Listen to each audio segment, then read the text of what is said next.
rendu avec Dieu. Il faut qu'on sache qui est notre Dieu, parce que c'est la base de notre vie chrétienne avec le Seigneur. Avoir cette relation avec lui, cette communion avec lui. Nous devons savoir qui il est, connaître ses attributs et connaître le vrai caractère de ce Dieu qui nous donne la possibilité d'avoir une vie en abondance avec lui. Connaître aussi qui nous sommes en Jésus-Christ. La Bible dit, lorsque nous donnons notre vie à Jésus-Christ, nous sommes des nouvelles créatures spirituelles, les choses anciennes sont passées. Maintenant, notre vie chrétienne avec le Seigneur est spirituelle. La Bible dit que Dieu est esprit et nous devons l'adorer en esprit et en vérité. Amen. Donc, nous devons savoir qui est ce Dieu, connaître qui il est, parce que Dieu n'est pas un être impersonnel. Amen. C'est vrai qu'il n'a pas de corps, comme le dit la Bible, c'est un esprit. Et donc la Bible va nous montrer de façon très claire les attributs de Dieu. Amen. Donc, nous allons maintenant aborder la nature de Dieu. Vous savez, Dieu est vivant.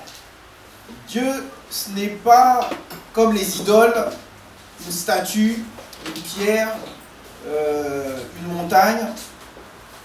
Dieu est vraiment un être vivant. Et il se distingue vraiment de ces idoles qui sont des choses et non des êtres. En effet, Dieu possède la vie et aucun homme n'a pu la créer. Le fait que Dieu soit vivant a des conséquences dans notre vie et il peut nous entendre, nous voir, il peut savoir, connaître, agir. Donc il a la possibilité de s'intéresser à nos affaires, à notre vie, à nos problèmes. Nous allons ouvrir la Bible dans le livre de Matthieu, chapitre 10, versets 30 et 31. Amen.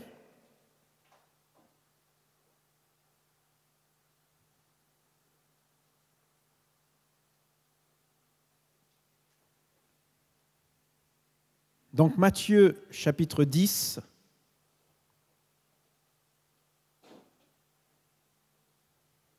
versets 30 et 31.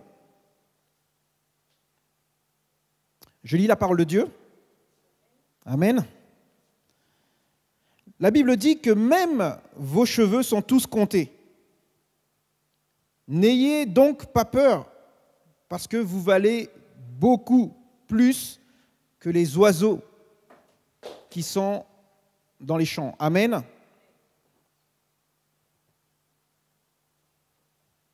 Donc la parole est claire. La Bible dit que Dieu connaît même le nombre des cheveux qu'on a sur la tête. Amen.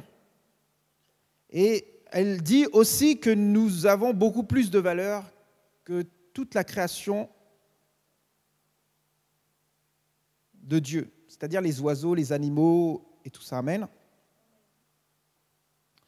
Donc le qualificatif vivant s'ajoute à celui de vrai. Pour connaître la vérité sur Dieu, il faut d'abord faire une étude systématique de ses attributs. Amen. Connaître les attributs de Dieu. Donc, comme je vous le disais, Dieu est esprit. La Bible dit dans le livre de Jean, chapitre 4, verset 24, que Dieu est esprit et ceux qui l'adorent doivent l'adorer en étant guidés par son esprit et selon la vérité. Amen. Donc notre Dieu n'est pas une force, notre Dieu n'est pas une puissance, mais il est quelqu'un qui a un caractère et une personnalité. Dieu, être personnel, immatériel, invisible et sans forme, il n'a pas de corps et donc il n'est pas limité. Amen. Alors, vous allez me dire, mais qu'est-ce qu'un esprit ?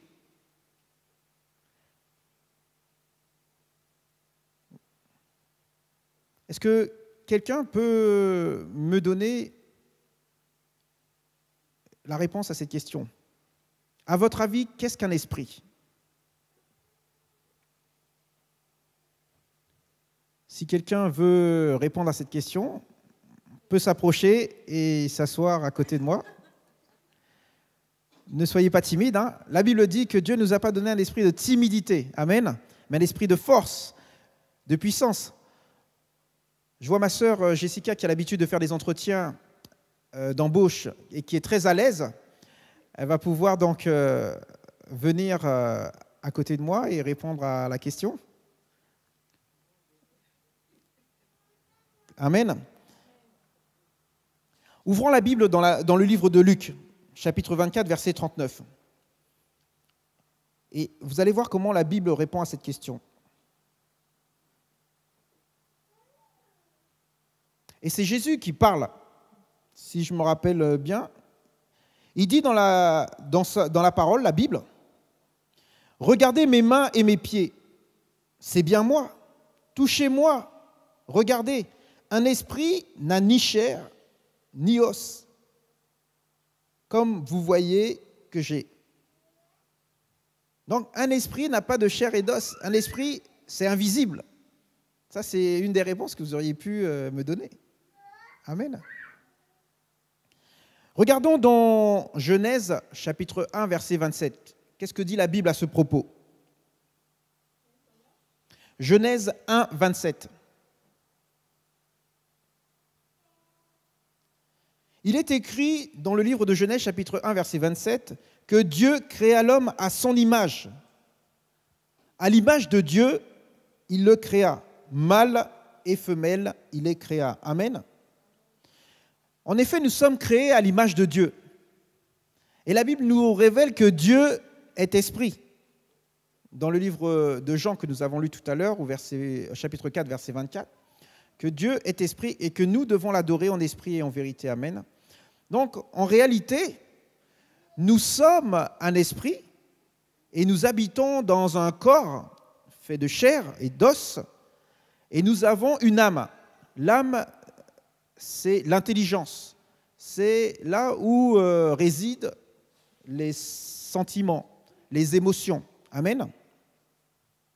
Donc, voilà un des attributs de Dieu. Dieu est esprit. Amen. Nous allons voir aussi que Dieu est infini. C'est-à-dire qu'il est hors du temps et de l'espace. Dieu est éternel. Il a toujours existé et il existera toujours. Il est immense, il remplit tout l'univers. Et il n'est pas limité. Amen. Nous pouvons le lire dans le premier livre de Rois, chapitre 8, verset 27. Il est écrit, « Mais Dieu pourrait-il vraiment habiter sur la terre ? Le ciel, malgré son immensité, ne peut déjà pas le contenir, encore moins ce temple que j'ai construit. » Amen. Vous savez, Dieu, comme il est écrit, n'est pas limité. Là où se trouve Dieu, il n'y a pas de temps, il n'y a pas de dimension. Amen. Dieu est Dieu. Amen. Ouvrons la Bible dans le livre d'Ésaïe, chapitre 40.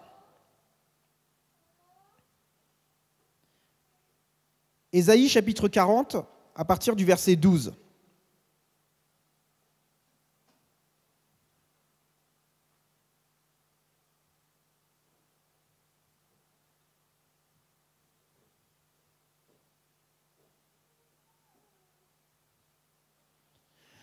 La Bible dit ceci. « Qui a mesuré les océans dans le creux de sa main? Qui a fixé les dimensions du ciel dans une mesure? Et qui fait tenir toute la poussière de la terre dans un tiers de mesure? Qui a pesé les montagnes à la balance et les collines à la bascule? Qui a compris l'esprit de l'Éternel et quel homme a été son conseiller pour l'instruire? Avec qui a-t-il délibéré pour se laisser éclairer par lui? Qui lui a appris le sentier du droit, lui a enseigné son savoir-faire et lui a fait connaître le chemin de l'intelligence? Les nations sont pareilles à une goutte d'eau qui tombe dans un seau. Elles sont comme de la poussière sur une balance. et les îles comme une fine poussière qui s'envole. Les forêts du Liban ne suffiraient pas à alimenter le feu de l'autel, et ces animaux seraient en nombre insuffisant pour l'Holocauste. Toutes les nations sont réduites à rien devant lui, et elles comptent moins à ses yeux que le néant et le vide. À qui voulez-vous comparer Dieu? À quelle représentation pourriez-vous le comparer?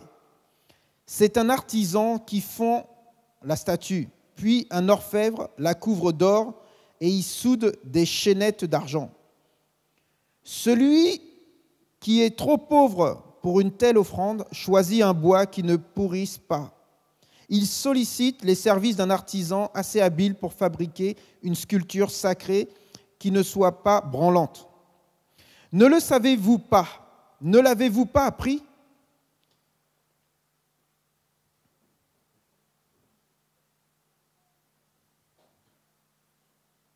C'est le Dieu d'éternité, l'Éternel qui a créé les extrémités de la terre. Il ne se fatigue pas, il ne s'épuise pas. Son intelligence est impénétrable. Il donne la force à celui qui est fatigué, il multiplie les ressources de celui qui est à bout. Les adolescents se fatiguent et s'épuisent, les jeunes gens se mettent à trébucher, mais ceux qui comptent sur l'Éternel renouvellent leur force.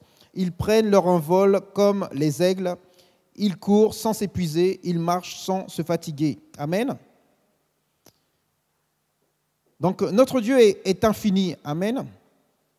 Nous pouvons aussi lire dans le psaume 90 par rapport à l'infinité de Dieu. Amen. La Bible dit aussi que Dieu est un. Il est numériquement un. Dans le livre de Deutéronome et dans le premier livre des Rois, au chapitre 8, verset 60, nous pouvons lire ceci.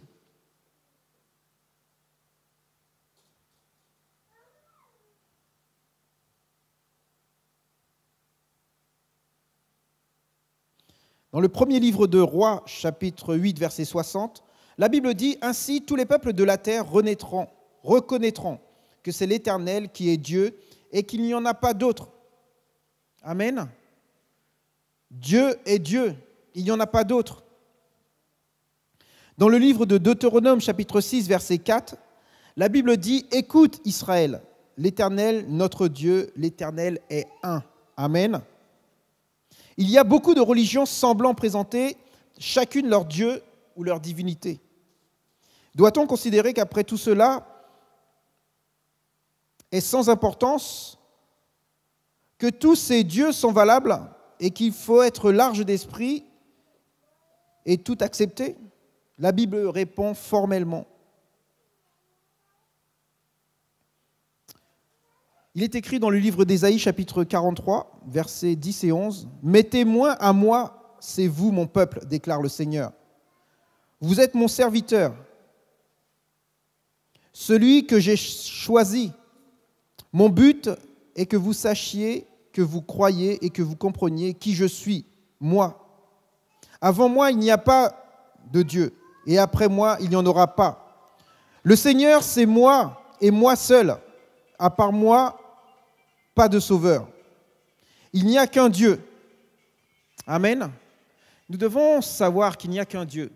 Il y a des gens qui pensent qu'il y a beaucoup de dieux, mais la Bible est claire sur ce point-là. Il n'y a qu'un seul Dieu. Il n'y en a pas d'autre. Et c'est vrai que les hommes chercheront toujours à savoir s'il y a d'autres dieux. Amen. Il n'y a qu'un seul Dieu. La Bible dit dans le livre de Jacques, chapitre 2, verset 19, « Tu crois qu'il y a un seul Dieu? Tu as raison. Les esprits mauvais le croient aussi. Et même eux, ils tremblent de peur. » Amen. Donc, à nous d'être fermes dans cette conviction que Dieu est un et il n'y en a pas d'autre. Amen. Et Jésus est celui qui nous le fait connaître, car il dit dans le livre de Jean, chapitre 14, verset 6, il dit « Je suis le chemin, la vérité et la vie, et personne ne peut aller au Père autrement que par moi. » Amen. Donc, est-ce que vous avez bien compris ce que Dieu est jusqu'à maintenant? Nous avons dit que Dieu est un Dieu vivant. Amen. Nous avons dit que Dieu est esprit. Il n'est pas fait de matière. Dieu n'est pas une chose. Dieu est esprit, la Bible dit. Dieu est invisible. Dieu est un. Dieu est infini. Amen. Alors nous allons avoir une petite lecture par rapport à la triunité de Dieu. Parce que, vous savez, la Bible dit, ou la Bible parle de Dieu le Père, Dieu le Fils et Dieu le Saint-Esprit. Amen. Et dans le livre de Deutéronome, au chapitre 4, verset 35, et au chapitre 6, verset 4, il dit, le nom rendant ce que Dieu a dit à Moïse, il est le Dieu qui s'appelle « Je suis ». C'est ce nom, voilà, que l'on doit rapporter aux autres. Et d'autres traductions de la Bible parlent de Jéhovah, parlent de Yahweh. Notre Dieu, en hébreu, Elohim, ce qui indique un pluriel. Mais il est un seul Dieu. L'Éternel est un, comme nous l'avons lu tout à l'heure. Ainsi, nous trouvons une face à double affirmation. Dieu est seul et unique, mais cette unité est aussi une unité composée. Puisqu'au commencement, dans le livre de Genèse, chapitre 1, verset 1, la Bible dit que Dieu créa, et là, on voit dans le texte original le nom de Dieu est au pluriel, puisque le nom hébreu est Elohim. Et le verbe créer est au singulier. Amen. Ce qui rend donc la double notion d'unité et de pluralité. Amen.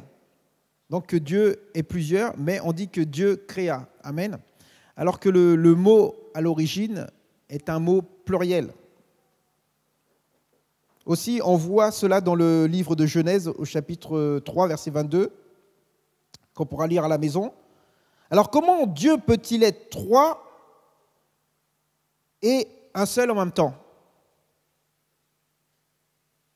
Est-ce que quelqu'un peut répondre à cette question? Comment Dieu peut être trois et un seul en même temps?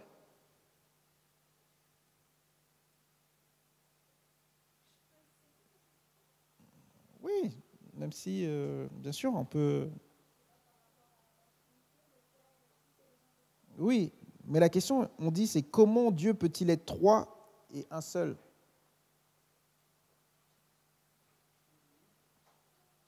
Oui, mais il est trois. Là, on a bien lu. En effet, Dieu est esprit. Les chiffres et les nombres appartiennent à notre monde physique et matériel. Dieu est dans une autre dimension, comme je le disais tout à l'heure. Il habite une lumière inaccessible à l'homme. Dieu est infini et nous sommes finis, nous sommes limités. Nous sommes dans une dimension où nous sommes limités par le temps, par les choses matérielles. Amen.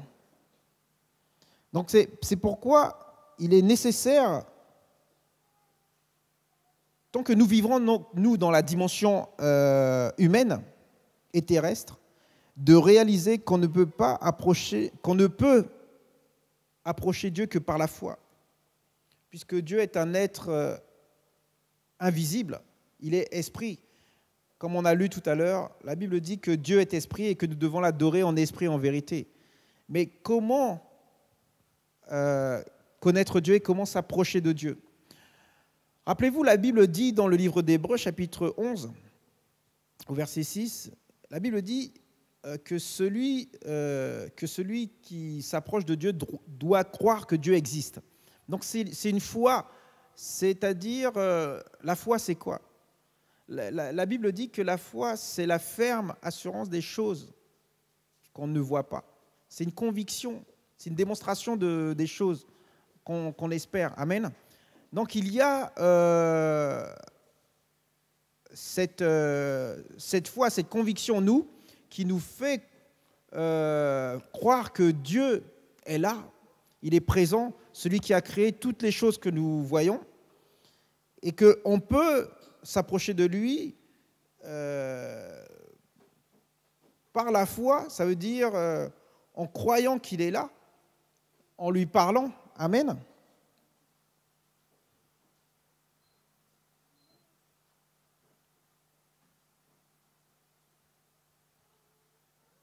Donc en effet, il y a un seul Dieu existant de toute éternité et se manifestant à l'homme en trois personnes, le Père, le Fils et le Saint-Esprit.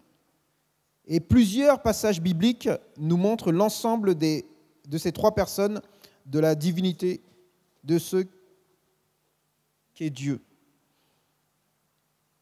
Donc le livre de Matthieu, chapitre 3, verset 13, le même livre de Matthieu, chapitre 17, versets 1 à 8, Jean 14, 16 au verset 26 aussi, et Matthieu 28, verset 19, qui dit « Allez par toutes les nations, annoncez la bonne nouvelle, prêchez la bonne nouvelle à toutes les nations, les baptisons au nom du Père, du Fils et du Saint-Esprit. Amen.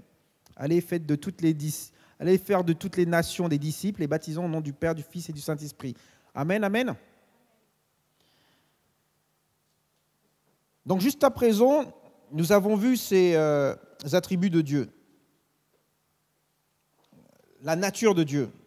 Pour finir, je vais parler de l'immutabilité de Dieu. Dieu est immuable. Ça veut dire qu'il est invariable. Rien ne peut augmenter ou diminuer sa perfection. Lui ne change pas. Il ne peut pas être meilleur ou pire du fait qu'il n'est pas sujet au temps ni au changement comme nous. Amen. La Bible dit dans le 2e livre de Pierre, chapitre 3, verset 8, « Mais il y a une chose que vous ne devez pas oublier, c'est que pour le Seigneur, pour notre Dieu, un jour c'est comme 1000 ans et 1000 ans c'est comme un jour. » Il n'y a pas de notion de temps avec Dieu. Donc c'est vrai que des fois lorsque nous prions, nous avons cette notion de temps où nous pouvons dire que oui, mais ça fait 1 an, 2 ans, 10 ans, 20 ans que j'ai prié, je n'ai toujours pas la réponse. Mais le temps n'existe pas pour Dieu. Et c'est pour ça que nous, enfants de Dieu, nous devons comprendre que Dieu agit que par notre foi, notre confiance en lui. C'est pour ça qu'on a déjà donné à l'Église plusieurs exemples de foi. Comme je parlais de celle qui cherche un mari.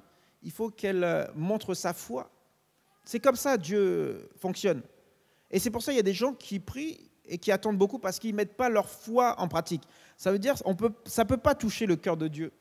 Dieu il n'y a pas de temps avec Dieu. Le temps n'existe pas dans la présence de Dieu. Dieu regarde au cœur, il voit ta foi qui touche son cœur et il répond. Vous comprenez ? Dieu est sensible à notre foi. Il n'y a que notre foi qui va libérer sa puissance, qui va se manifester, il va amener la chose à l'existence. Notre foi seulement. Donc c'est vrai qu'il y a des gens qui prient, et sans montrer la foi, qui fait qu'ils vont attendre longtemps. Parce que déjà, c'est bien de prier et de croire, mais Dieu veut voir notre foi en action. Et la Bible dit bien que la foi sans action, elle est morte. Ça veut dire qu'elle ne sert à rien. Donc le livre de Malachie au chapitre 3, verset 6, parle aussi du Dieu immuable. Il dit « Moi, le Seigneur, je ne change pas. Et vous, vous ne cessez pas d'être les vrais descendants de Jacob. » La Bible dit aussi dans le Nouveau Testament, dans le livre d'Hébreux, chapitre 13, verset 8, que Jésus est le même hier, aujourd'hui et éternellement. Donc nous allons nous arrêter ce soir sur ces attributs de Dieu, sur la nature de Dieu. Et avec ça, on peut reparler de toutes ces choses, à savoir si vous avez bien compris la nature de Dieu, qui est Dieu. il ne faut pas que vous soyez dépassés ou avoir des doutes par rapport à qui est Dieu. Il faut bien comprendre à savoir qui est Dieu. Comme je le disais au tout début, connaître Dieu comme il est va nous amener que du positif dans notre vie. Ne pas le connaître, nous allons rencontrer, nous en tant qu'enfants de Dieu, des problèmes. Car la relation qu'on va avoir avec Dieu est ambiguë. Il y a des gens qui pensent que Dieu, c'est un distributeur de bénédictions, par exemple. Non. Il faut connaître Dieu pour savoir que Dieu n'est pas un distributeur de bénédictions. Tu ne viens pas à Dieu comme tu vas dans un distributeur de billets, mettre ta carte et demander 300 €. Donc, on doit connaître Dieu. C'est pour ça qu'il y a des gens qui prient et qui disent « Oui, mais Dieu n'existe pas parce qu'il n'a pas répondu. » Parce qu'ils ne connaissent pas Dieu. Ils ne savent pas comment fonctionne Dieu. Amen. Et nous avons besoin de savoir comment fonctionne Dieu, connaître ses attributs. Ça veut dire qu'est-ce que Dieu fait, comment il est. Amen. Pour avoir donc cette vie en abondance, comme Jésus l'a dit dans la parole. Il dit, je suis venu vous apporter une vie en abondance. Donc, je ne sais pas si vous savez ce que ça veut dire le mot abondance. La Bible dit dans le livre des Psaumes, au chapitre 23, il est écrit que l'Éternel est le Seigneur est mon berger, je ne manquerai de rien. Alors, autant la Bible dit que tout est possible à celui qui croit, amen. Autant lorsque la Bible dit qu'on manquera de rien, ça veut dire quoi? Oui, ça veut dire qu'on aura tout. Non? Quand on dit tu manqueras de rien, est-ce qu'il y a quelque chose que tu vas manquer tu manqueras de rien? Et quand on dit que tout est possible, est-ce qu'il y a quelque chose qui n'est pas possible dans tout est possible? Ça veut dire, est-ce qu'il y a quelque chose qui n'est pas possible? Ça veut dire quoi? Amen, amen. Amen, vous avez compris? Donc la Bible est claire sur certaines choses. Lorsque la Bible dit que Dieu est notre berger et qu'on manquera de rien, donc, si on manque de quelque chose, c'est qu'on n'est pas dans la disposition d'avoir ce qui nous manque. Amen.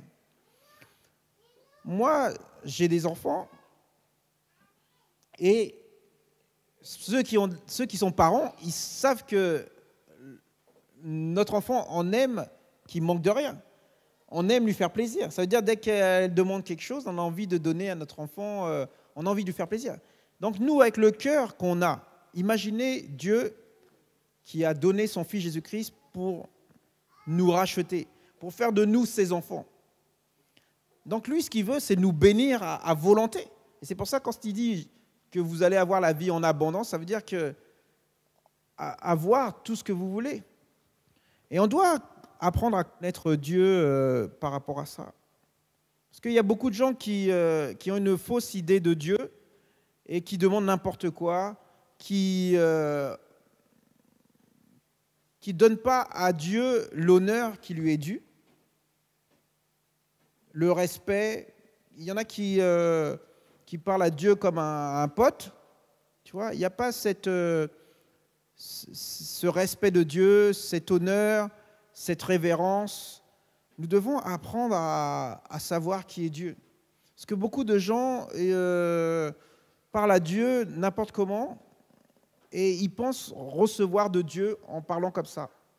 Non, il faut lire la Bible pour connaître qui est vraiment Dieu. Amen. Donc moi, je voulais savoir si vous aviez des questions par rapport à ce qu'on a évoqué ce soir, la nature de Dieu.